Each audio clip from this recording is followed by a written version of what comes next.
Informação especializada, influente e confiável. Podcast MIT Technology Review Brasil.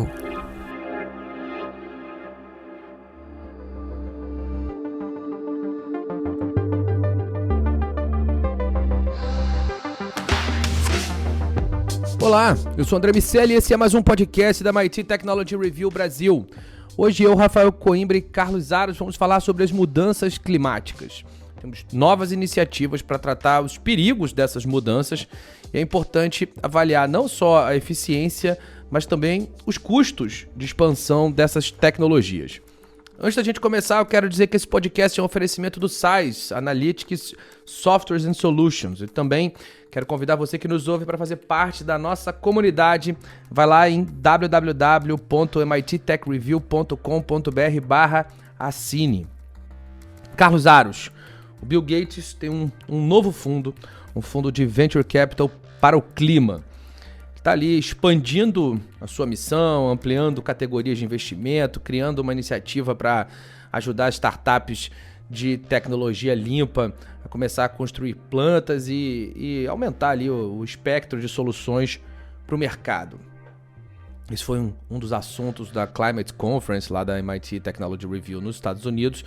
Eu queria ouvir mais de você sobre essa história, o que Bill Gates está fazendo com a natureza, Carlos Aros?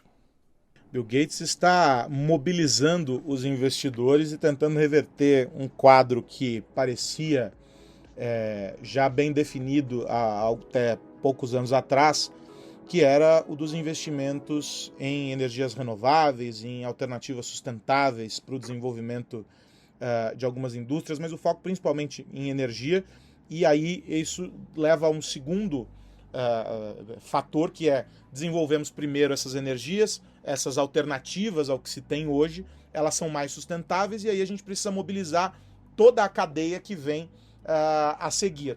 E é basicamente isso que ele quer fazer com esse fundo. Ele já está aí buscando $1 bilhão de dólares, que é o que esses fundos já têm como perspectiva, e ele deve continuar nessas rodadas levantando mais dinheiro, e a ideia é que os investimentos nessas novas áreas, que vão desde, como eu disse, desde a geração de alternativas para mudar a matriz energética, até a distribuição dessa energia, e aí efetivamente entrando nesses setores que são afetados e que afetam de alguma maneira o meio ambiente, começam a ser feitos nos próximos anos. O que o Bill Gates coloca, e a gente sabe que ele levanta bandeiras e consegue mobilizar de alguma maneira bem enfática, é preciso dizer, o ecossistema no entorno dele, é que é preciso fazer algo agora para que se tenha uma transição menos sofrida no futuro, vamos colocar assim, em um futuro que não deve demorar a acontecer.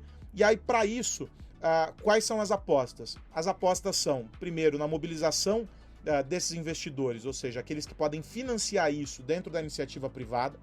Então, mobilizando startups, mobilizando centros de pesquisa, impulsionando projetos que parecem hoje promissores.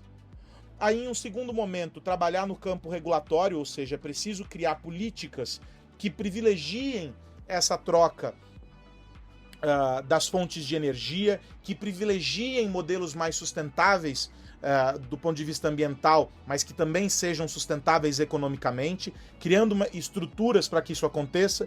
E aí, claro, nos Estados Unidos ele vem fazendo isso por meio de uma série de comissões. O próprio Departamento de Energia já vem trabalhando para criar alguns hubs e dar sustentação a alguns projetos que podem fazer essa troca, por exemplo, o hidrogênio de baixo carbono, armazenamento de energia de maneira mais eficiente do que a gente tem hoje e com um baixo impacto ambiental, e por aí vai. E aí, em um terceiro momento, você leva isso para a sociedade e fazendo com que os diferentes setores, a partir desse impulsionamento por meio de políticas públicas e de projetos que conseguiram fazer com que o que no início era muito caro se tornasse mais economicamente rentável, essas empresas passam a adotar e aí isso ganha escala. Basicamente essa seria a jornada. O Bill Gates tem projetos bem efetivos no campo da saúde, é preciso dizer.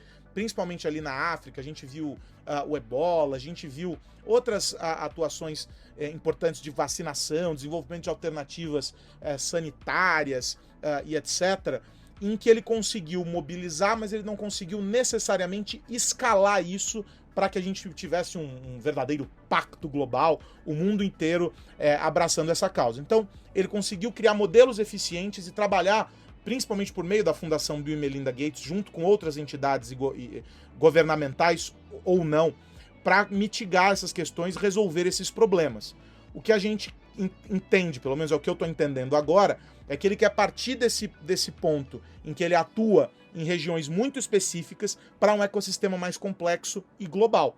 E a energia é um desafio do mundo todo. Na Europa a gente tem uma mobilização importante para a troca da matriz energética, inclusive o impulsionamento para os combustíveis, abandonar combustíveis fósseis e adotar outras formas. A gente tem discussões aqui na América, nos Estados Unidos, América do Sul, nos Estados Unidos, na Ásia. Ou seja, parece que os astros estão alinhados e que agora ele colocou dinheiro na mesa e conseguiu trazer gente com muito dinheiro, como ele, para fazer isso. Se vai dar certo, são outros 500, André Miceli. Pois é, falando nos outros 500, Carlos Aros, quero falar sobre a Breakthrough Energy, que é uma das empresas que está em processo de captação. A gente ainda não sabe o quão grande vai ser esse processo de captação, nem quando ele será finalizado. A gente já sabe que eles levantaram 2 fundos de aproximadamente $1 bilhão. E aí, Rafael Coimbra, a minha pergunta para você é o seguinte: o quanto a gente tem de evidências e de resultados? Aros fez alguns paralelos em relação a essas questões de saúde, mas a pesquisa é obviamente fundamental, mas sempre fico me perguntando aquela história do green is green, sabe? Quanto essa atuação é relevante para a natureza, de fato, ou o quanto a meta é o green dos dólares. Rafael Coimbra, isso é negócio ou é benfeitoria?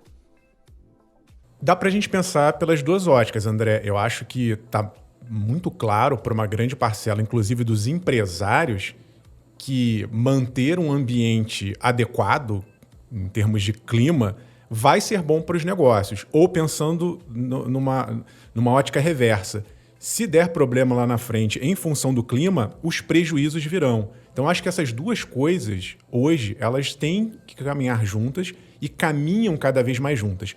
E esse evento, promovido ali pelo Bill Gates, que a gente está comentando aqui, ele teve vou dizer assim, um choque de realismo que eu acho muito interessante, porque existe hoje um problema. A gente está num momento de aquecimento global, são 51 bilhões de toneladas de emissões de gases de efeito estufa por ano. A meta global, vamos dizer assim, em geral, é que a gente zere isso em algum momento. Tem muita gente falando que o marco seria ali em 2050 a gente zerar. Só que isso não é o suficiente. Você, além de zerar, parar de emitir poluente, a gente tem que tirar do ar, por exemplo, uma quantidade absurda de componentes que já foram emitidos. Isso é cumulativo. Diante desse desafio que muita gente acha que é impossível, os mais otimistas acham que vai ser muito difícil, eles chegaram à conclusão, esse grupo que está lá capitaneado pelo Bill Gates, de que não é possível só apenas atacar a questão da mitigação. A gente não pode só tentar acabar com o problema de uma vez. Isso não vai acontecer, não vai dar tempo, a gente está num ritmo absurdamente lento diante do que seria o necessário, e o choque de realismo que eu estou falando é o seguinte: eles chegaram à conclusão que é preciso investir em adaptação. Essa é a palavra-chave que está entrando agora em discussão. Esse novo dinheiro que está chegando, esse 1 bilhão proposto para capitanear grandes desafios, ele vem nesse sentido de, já que eu vou ter que enfrentar um problema, como eu faço isso da melhor maneira possível? Vou dar um exemplo. Na agricultura, se você sabe que numa determinada região o clima vai ficar mais quente e a plantação ali não estar adaptada, ela vai morrer diante daquele calor. Sei lá, uma plantação de café não vai sobreviver. Então você pode fazer, sei lá, inovações genéticas para criar espécies mais adaptadas a um calor mais intenso. Outro exemplo, na questão dos portos. Sabe-se que a elevação dos oceanos acontecerá se a gente continuar nesse ritmo. O que você faz? Começa a projetar portos mais eficientes, portos em que os navios possam se adequar a essa elevação do nível do mar. Você pode criar, talvez, navios mais resistentes para suportar, por exemplo, tempestades, seja lá o que for. É uma ação diante do problema. Então a gente vai ter que mitigar de um lado, a gente vai ter que se adaptar do outro, isso tudo ao mesmo tempo para que a gente, e aí sim, chegue no resultado que seja bom para a sociedade como um todo, para os consumidores e também para as empresas, como eu disse. Não, a questão é, tem muita gente hoje parada, sentada, esperando o que vai acontecer e apostando que não vai acontecer nada. Agora, se acontecer, meu amigo, você também vai entrar nessa grande arca de Noé mundial de ter que enfrentar eventos extremos lá na frente. Então, o objetivo dessa galera é fazer com que essas transformações adaptativas também comecem a partir de agora. E aí, só para citar os cinco grandes áreas, né, os 5 grandes desafios que eles estão chamando, tem um que é essa que o Aros abordou, que é da eletricidade. Muita gente ainda usa carvão, fontes poluentes. Você tem os transportes, talvez, né, passando aí para carros de veículo elétrico ou hidrogênio verde, a coisa deu uma melhorada. O terceiro é na manufatura, a gente tem que produzir tudo de uma maneira também mais eficiente. Quarto desafio, construções. Né? Tem muitas cidades, muitas regiões emergentes que ainda precisam construir, desde habitações, moradias residenciais até comerciais. E o quinto desafio, agricultura. São essas 5 frentes que agora têm que ser trabalhadas também no campo da adaptação.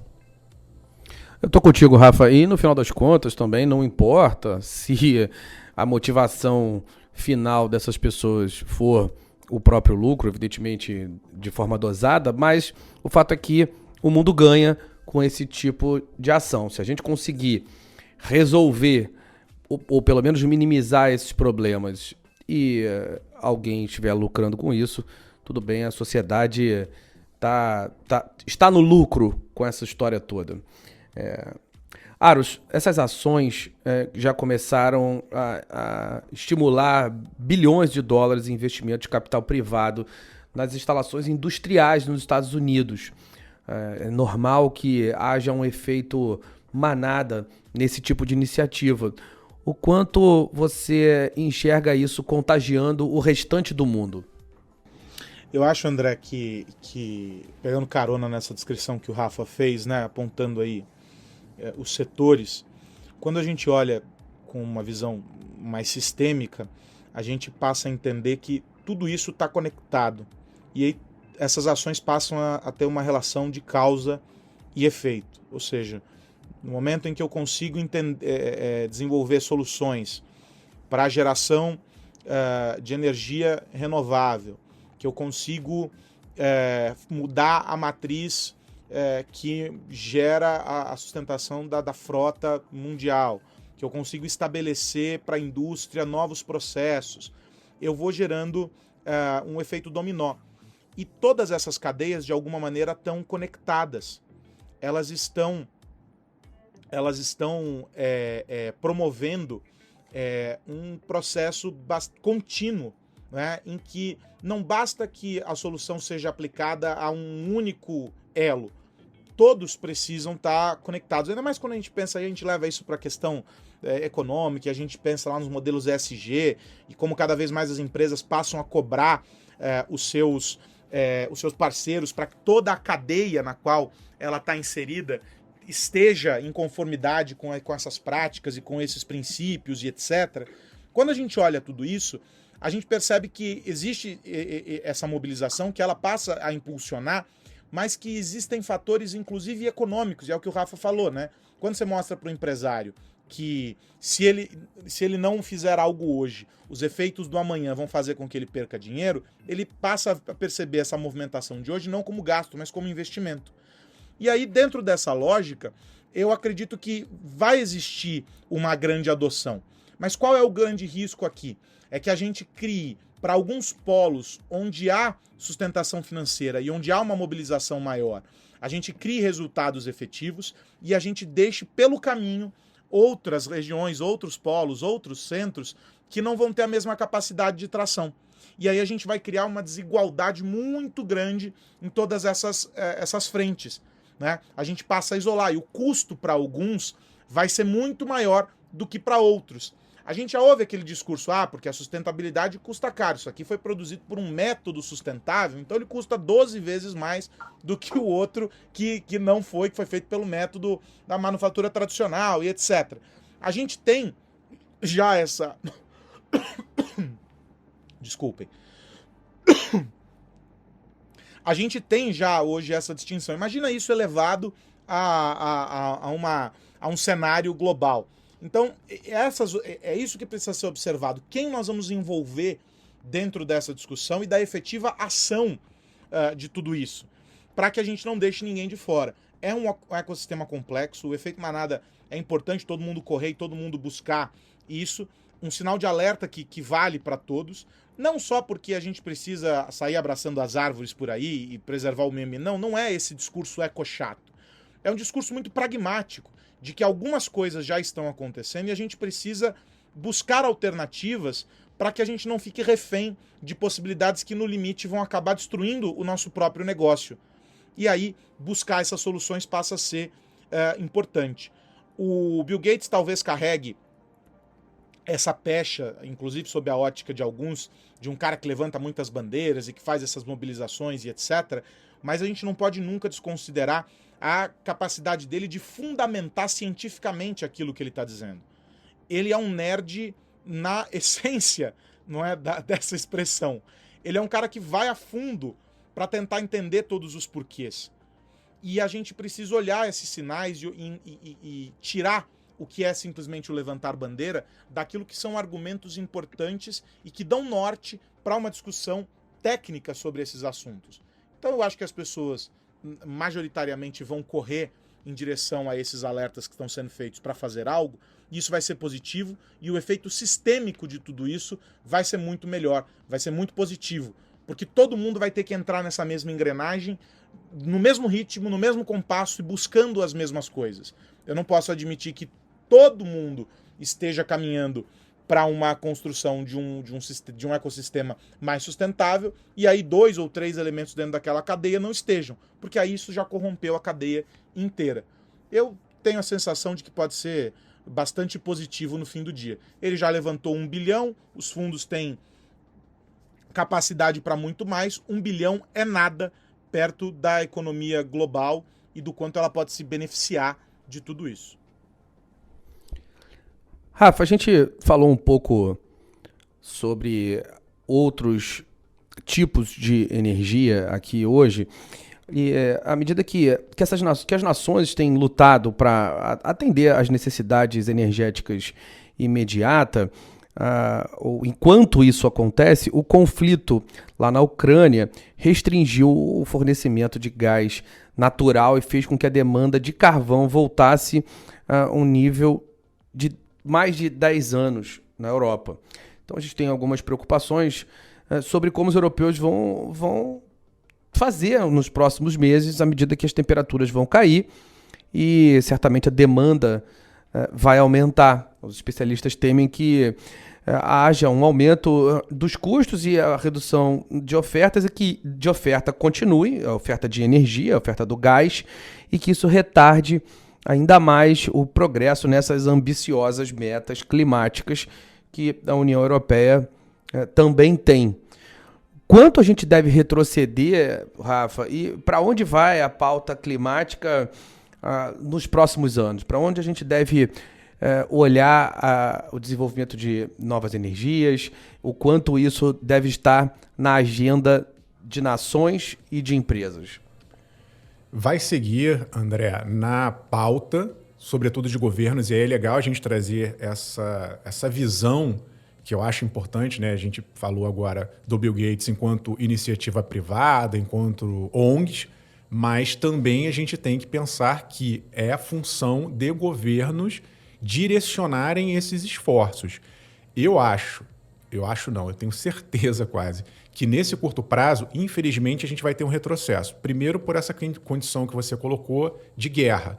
E aí não tem jeito. Você tem alguns países europeus que dependem do gás russo, ucraniano, de toda a política energética da região, que está num conflito, e as pessoas muitas vezes acabam optando por fontes de energia que são mais baratas, mais abundantes, mas, contudo, mais poluentes.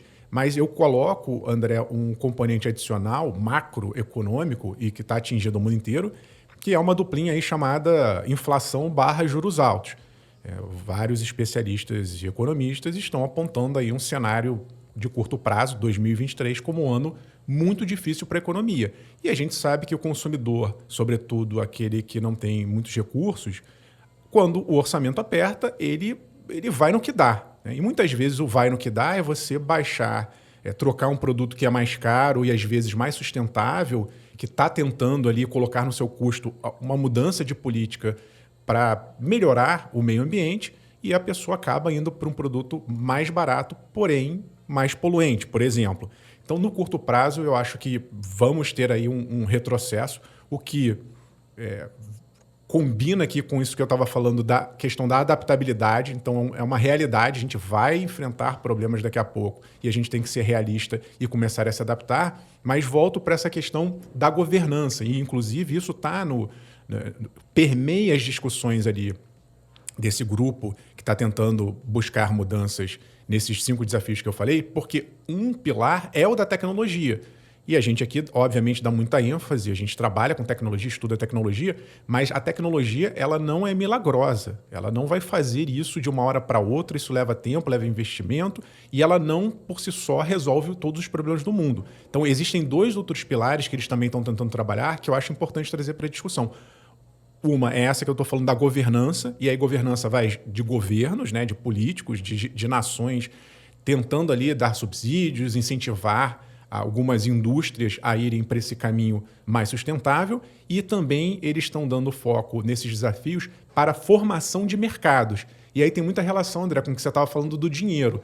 Se a gente inovar no sentido de criar novos polos, novos mercados, novas plataformas que se integrem, buscando algo que seja mais sustentável, mais eficiente, isso vai atrair mais produtores de um lado, consumidores do outro, mais conscientes, e vai fazer com que isso seja fomentado e estimule um conjunto também de ações. Então, é uma combinação de fatores. E aí convido já quem está nos ouvindo agora, nós aqui no MIT temos uma iniciativa que é muito legal de monitorar o que acontece de um ano para o outro, é o The Green Future Index.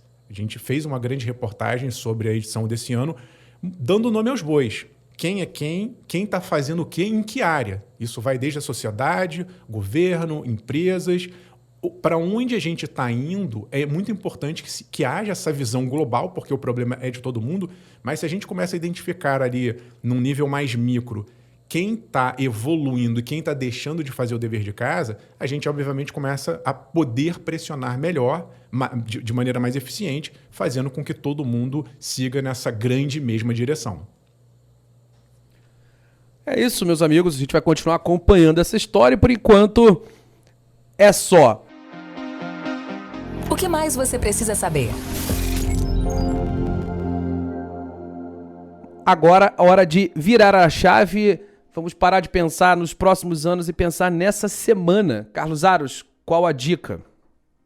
Bom, ficar de olho nessa novela. Já é uma novela, ou seria uma série? Estamos em tempos de séries, não sei, mas cada dia um plot twist diferente, essa história do Elon Musk e do Twitter. Né?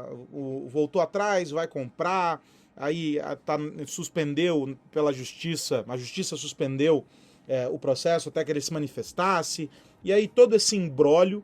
E aí, para colocar mais fogo no parquinho, o Washington Post, na semana passada, publicou uma reportagem dizendo que o Elon Musk planeja demitir a maior parte dos funcionários do Twitter quando ele eventualmente se tornar o dono da empresa. E esse relatório foi mostrado pelo Washington Post, e ele diz o seguinte, que é um relatório para investidores, né? Ele diz que o corte deverá ser de quase 75% da base de funcionários do Twitter. Hoje, 7.500 trabalhadores, deixando pouco menos de 2.000, uma equipe mínima, segundo o relatório. O jornal ainda diz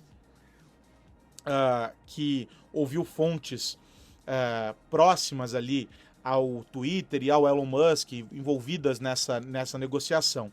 E aí, o que acontece dentro dessa história é que as pessoas continuam se perguntando qual o próximo passo de tudo isso.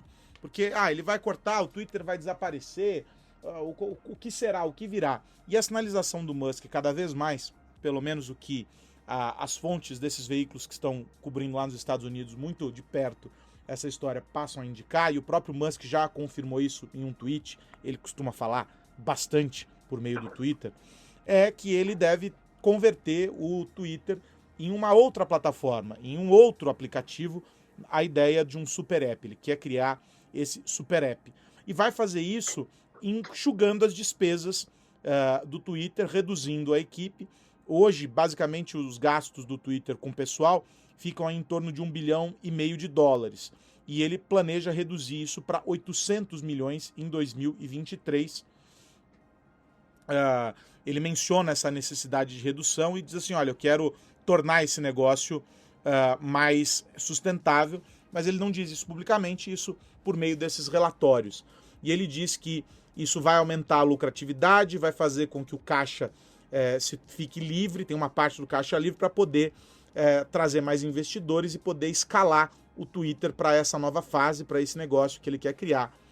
Ele tem pontos favoráveis, há pontos críticos a essa ideia, mas tudo ainda no campo da discussão técnica. Por enquanto, André, ninguém sabe o final dessa série, se ela vai ter 1, 2, 10 temporadas, mas por enquanto Elon Musk não colocou as mãos no Twitter e ainda não criou o seu super aplicativo. Eu fico sempre pensando que pode ser também uma HQ em que existe um daqueles vilões, tipo Lex Luthor, tentando fazer a dominação global. A gente nunca sabe muito bem, mas o Elon Musk, ele cria essa mística em torno de si. A gente sempre pode esperar tudo dali. Todos ansiosos para saber se vamos manter os 250 caracteres ou não. Os super apps que vão ser o tema do nosso podcast da semana que vem, os perigos do super app. Normalmente a gente não dá spoiler sobre isso, mas dessa vez a gente dá. Rafa Coimbra, qual a dica da semana? André, estou de olho em novidades que estão entrando em vigor agora na briga por anúncios. A gente é bombardeado por anúncio o tempo inteiro em todos os lugares. Falamos recentemente da Netflix, que está com novos planos que vão entrar em vigor daqui a pouco com assinaturas envolvendo anúncios, mas agora 2 outras empresas entraram mais fortemente na briga. A Apple, que já tinha uma parte de anúncios, mas ainda era muito tímida, apesar disso, já estava ali gerando 10 bilhões de dólares por ano, mas agora a Apple, que fez até a restrição, né, quem baixava os aplicativos, o sistema operacional, os aplicativos, vinha ali e vem até hoje, né, se você quer, permite o rastreamento das empresas ou não. Isso tem a ver com publicidade. Mas a própria Apple está fazendo agora uma campanha para dar destaques em anúncios na página principal dos aplicativos. Então você vai lá na lojinha da Apple, vai baixar um aplicativo e agora, além das recomendações, para quem está acostumado com a loja da Apple, vai ter ali como se fosse um post patrocinado em destaque de um aplicativo. E aí a Apple com isso está querendo, obviamente, aumentar a sua receita, diversificar e está querendo triplicar esses 10 bilhões de dólares por ano. E a outra empresa, e aí assim, aqui no caso da Uber é uma coisa nova, a Uber vai começar também a colocar anúncios enquanto você está usando o aplicativo no trajeto. Já tem 40 marcas que fecharam parceria com a Uber. A ideia é que você vá vendo anúncios que têm relação com o seu histórico de viagens e o destino para onde você está indo. Então, provavelmente, eles vão fazer um cruzamento de informações e vão tentar direcionar alguma coisa para você consumir no ponto final, ao longo do seu trajeto no Uber. A Uber não tem, né, ainda nada nessa linha, então eles estão com uma meta um pouquinho menos ambiciosa que a da Apple, se comparado, mas eles estão querendo chegar a $1 bilhão em publicidade desse tipo até 2024. Nos dois casos, a gente sempre chama atenção aqui nas nossas discussões para a coleta de dados, para a questão da proteção, da privacidade. Então vamos ficar de olho para ver como é que isso vai. No caso da Uber mesmo, eu fiquei muito intrigado como é que vai ser esse rastreamento, né? Eles dizem que o consumidor, o passageiro, vai ter a opção de escolher ou não. Isso não vai valer para o motorista não vai receber anúncios, são só os passageiros. Mas eu estou aqui tentando entender como é que isso vai funcionar sem que se invada a privacidade, uma vez que, obviamente, eles têm ali registros do histórico, por localização, não só do trajeto, mas, eventualmente, de onde você carrega o seu smartphone. De olho, então, em anúncios da Apple e da Uber. Meus amigos, antes da gente ir, quero lembrar que esse podcast é um oferecimento do Sais e voltar a te convidar a entrar para a nossa comunidade. Vai lá em www.mittechreview.com.br/assine para ver todos os nossos planos. Certamente tem um para você. Vai lá que tem edição nova no ar, a edição Inteligência Artificial e Generative Design, a criatividade, o homem, a máquina e a criatividade. Já está disponível para os nossos assinantes e já também tem edição física chegando. Carlos Aros, até a semana que vem. Até a semana que vem, André Miceli. Um abraço para você, para o Rafa e para você que nos ouve. Rafa Coimbra, grande abraço. Abraço, André Aros, e a todos que nos ouvem. Você falou aí de revista física, André. Só lembrando pro pessoal que a gente ainda tem. O ano não acabou, parece que acabou, mas temos muitos eventos ainda pela frente, tanto físicos quanto virtuais. Então, se você quiser acompanhar o que a gente está fazendo em termos de alguns eventos, seminários, palestras, é só dar um pulo no nosso site e que você vai ficar por dentro de tudo. Um abração. Meus amigos, semana que vem tem mais podcast da MIT Technology Review Brasil para a gente falar sobre tecnologia, negócios e sociedade. Um grande abraço para você que nos ouve. Tchau, tchau. Você ouviu o podcast MIT Technology Review Brasil, apresentado por Tech Institute.